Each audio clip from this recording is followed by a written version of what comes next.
kidnapping, bank robbery, dope dealing, murder. And these were just the police that worked the crash unit and the LAPD Rampart division, and possibly worked security for Suge Knight at Death Row Records. We intimidate those who intimidate. This was the official motto of the LA Police Department's anti-gang unit known as CRASH, Community Resources Against Street Hoodlums. Nino Durden, Kevin Gaines, David Mack, and the inspiration for Training Day Alonzo, Rafael Perez, they were all CRASH officers assigned to the Rampart division just west of downtown. Rampart is the most densely populated area in America west of the Mississippi River.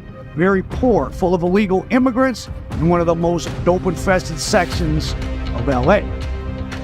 Also, 18th Street and MS-13 got started in this general area, and the Columbia Little Psychos clique of 18th Street who became the first LA street gang to be hit with a RICO for working with the Mexican Mafia, controlled MacArthur Park, which is right in the middle of it. The case that proved a direct link of power between 18th Street and the murderous Mexican Mafia. Gotta confirm by. For every rock of cocaine, gram of heroin, and baggie of marijuana sold on these streets in and around MacArthur Park, the Little Psychos, a faction of the 18th Street gang, got a cut. Every drug dealer paid a tax or rent for permission to operate here on LA's West Side during the 90s. Now pay attention to this story, because it gets tricky. The nexus of LA politics, police, the entertainment industry, crime and gangs is kind of shocking if you don't get starstruck by what was going on with Tupac and Biggie. They told him not to come to LA no more. Here, and so he came to LA and he got busted on. You know what I'm saying? They peeled this cap. Were you involved in any way in the death of Tupac Shakur? No, I was not involved. I mean, I'm like a victim. You know what I'm saying? I feel, you know what I'm saying, sorry for him. So of course, on September 7th, 96, Tupac and the Mob Piru, led by auxiliary member Marion Knight, attack Orlando Baby Lane Anderson, resulting in Tupac's de-aliving. 35 short days later, while the world was busy mourning Afeni Shakur's son, and while Compton was ablaze with retaliatory shooting, served 37 search warrants and 19 arrest warrants for individuals wanted in connection with crimes in the city of Compton, which have occurred since September 7th, 1996. Those crimes involved 12 shootings, which resulted in the death of 3 individuals. The arrest and the search warrants were targeted at both the Crip and the Blood gangs in the city of Compton. The Rampart CRASH division was getting busy itself. On October 12th of 96, Nino Durden and Rafael Perez, 2 of the police officers that maybe worked for Suge Knight, a security at Death Row, shoot and paralyze 18th Street member Javier Ovando, plant a gun on him, and eventually send him to prison for 23 years. He was 19. We have, from his information, he has given us sufficient information to cause us to believe that much of the information that was originally offered was false. We will be asking that the person that was subsequently the victim of that shooting be released from custody. So as 1998 dawns, all these unsolved mysteries are coming together like tinder, and then a match lights the bonfire of CRASH in the old LAPD. On February 26 of 98, a CRASH officer named Brian Hewitt brings a gang member named Ismael Jimenez from 18th Street in for questioning. He beats Jimenez till he vomits blood. Jimenez goes to the emergency rooms, tells doctors he was beat up, and following an investigation, Hewitt gets fired from the LAPD. Jimenez eventually got about $250,000 in a settlement from the city of LA. And Officer Hewitt went on to serve time in federal prison for selling dope and conspiracy to commit murder. That was the CRASH officer. Now, a month after that incident, on March 27th of 98, LAPD officials discovered that about 8 pounds of Coca-Cola in the evidence room has been replaced with flour or baking powder. And it only took a week for Rafael Perez, aka Alonzo, to come over under heavy scrutiny, and he was pretty much finished when his signature matched documents where he signed coke out of the evidence room, supposedly to take it to court. And the LAPD chief, Bernard Parks, forms an investigative task force in May of 1998 to look at the Rampart division. Good evening. We appreciate you coming at such short notice, but we had something that we thought was of significant importance to have a news conference this evening. The task force, later named the Rampart Corruption Task Force, focused on the prosecution of Rafael Perez in the beginning. And he admitted that a year prior to it started, in 97, he and Nino Durden arrested a guy with a big bag of yayo and a beeper. The beeper went off, they called back the number, the guy wants 4 zips.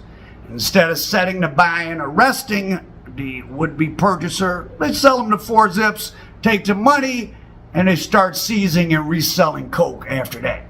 Now, just like in Training Day, Perez had an Hispanic girlfriend, well, actually a couple in Rampart, but in real life, she had a brother who was a dealer who was likely helping Durden and Perez. And Perez was making a lot of money. He had such a nice house that when he was arrested, his neighbors came out and said, "What's going on? Why are you arresting the real estate developer who lives next door?" He was getting some dough. But let's go back. Back before 1997, when Perez claimed he and his partner, Nino Durden, became accidental dope dealers.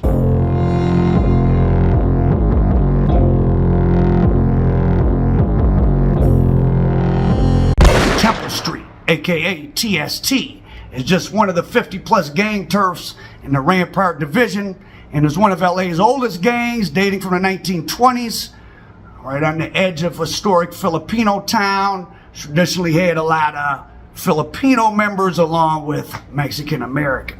So it's late in the afternoon on a gloomy winter day in LA, February 6, 96. A tax collector for La M named Michael Malfavan, aka Lizard, arrives at this McDonald's to collect money from the TST, taxes for selling dope, while under the Mexican Mafia umbrella. According to witnesses, someone pulls out a gun at the apartment building adjacent. A man and a woman walking on the sidewalk cry out, "Dios mío," my God, in Spanish. Bang, bang. 2 shots ring out.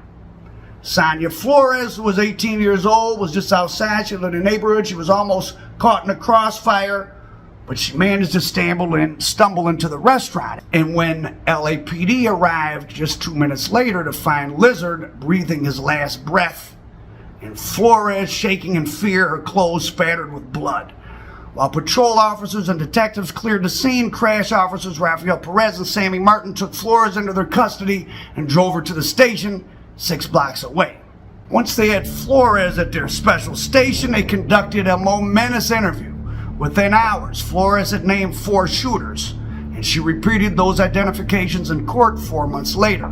All 4 of the guys, along with the 5th accomplice, were convicted of manslaughter and sent to California Department of Corrections for 12 years. So if you don't have the background to know what I meant in that, Serrano gangs, the Mexican gangs, Hispanic gangs in Los Angeles, mostly sort of have an alliance with the Mexican Mafia. I guess they pay some type of street tax, and then they're protected in prison. And the tax collectors are people that are either Mexican Mafia members or who work for them, and they go and pick up the money. So supposedly what had happened, according to Flores and some other witnesses they rounded up, Temple Street was tired of paying taxes, and they killed the tax collector. In this case, the 5 guys getting convicted of manslaughter went on the books as a shining victory for Crash, the kind of hard-hitting and effective law enforcement the unit was established to provide. It also caused a lot of weakening of one of LA's oldest gangs. And of course, this is right around the time when the Columbia Little Psychos were getting their RICO case for selling drugs for the Mexican Mafia in that same neighborhood. So this area, MacArthur Park, was just a few blocks south of there, and then this next area up, because it's a new gang in a new area every few blocks, because Rampart's so densely populated. This is ground zero for federal and local law enforcement's attacks on the Hispanic LA gangs. Now, Sonia Flores later went on to be a central witness into various theories about death row and the crash cops, connecting the dots between David Mack and Rafael Perez. She said a lot of things, but the most riveting thing she said was when she claimed to have witnessed them kill 3 rival dealers and take their bodies to Tijuana to bury them. So of course Miss Flores is a good witness. She's already put 5 people in prison, so the feds believe her. They go to Tijuana, they start digging and digging and digging. Now remember at the very beginning of the story I said it gets tricky? Well, in 2001, Sonia Flores had to plead guilty in federal court of lying to authorities about seeing Perez and David Mack kill drug dealers, take them to Tijuana. And she made a statement to investigators from that task force investigating Rampart corruption that Perez flipping got started.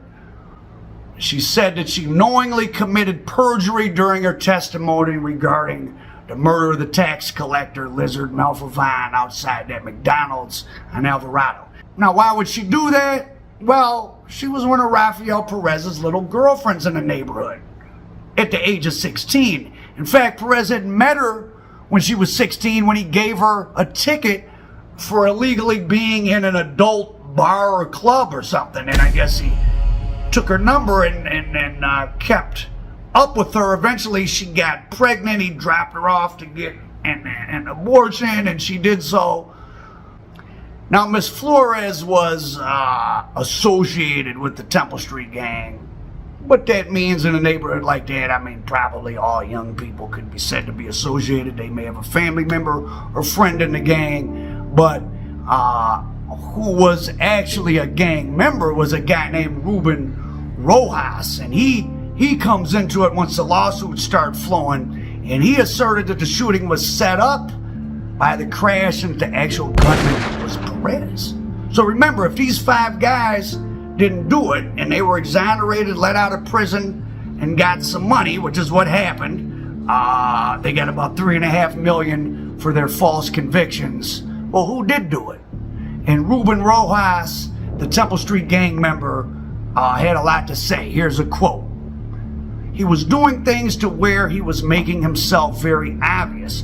Before, Perez would have had other people doing his work, other officers. But now he was doing everything himself. He wasn't caring about what he was doing. He was taking money from people right in the middle of the street. Arrest you in the clear blue in front of people like he did to me. Like I said, I felt like he was just losing it. He wasn't the same Perez that he was with the self-confidence. He couldn't take it anymore. Question. Do you have any idea how he tried to move the stolen cocaine? Answer. He had a lot of women doing it for him. How would that work? Well, I'm not going to say a lot of women that he had messed around with were in trouble by the law or anything like that. But he did know women that were on parole and probation, and he would tell them, here's an ounce, sell it for me. Don't worry, I'll protect you. Remember, this is all profit. That's how he would work his ways. He did pretty good. Now, the prosecutors start playing hardball with Rafael Perez. They were going to charge his wife. Of course, he had a wife, even though he had all these girlfriends.